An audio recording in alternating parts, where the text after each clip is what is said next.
bütün dünyaya. Salam olsun bizden ulduza aya. Salam olsun bizden bütün dünyaya. Azerbaycan dünyada bir tanedir. Güzellikte başka bir efsanedir. Güzellikte başka bir efsanedir.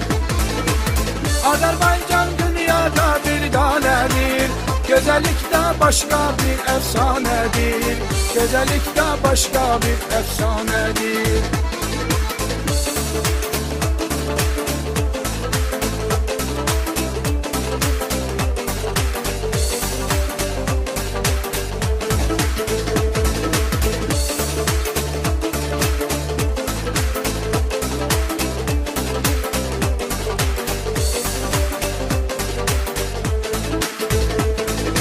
Salam olsun bizden bütün her yana. Salam olsun güzel Azerbaycan'a. Salam olsun bizden bütün her yana. Salam olsun güzel Azerbaycan'a. Folklorumuz kadim bir ananedir. Zaqatala bu işte yeganedir. Zaqatala bu işte yeganedir. Folklorumuz kadim bir ananedir. Zaqatala bu işte yeganedir.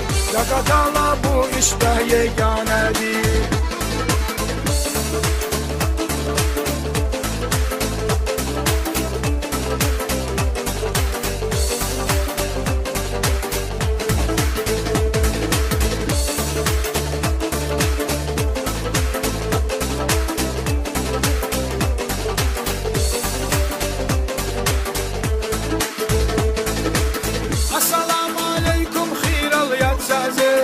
Assalamu aleykum Şerbat sazı.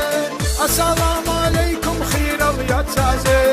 Assalamu aleykum Şerbat sazı. Allah sul salam mocayrat sazı.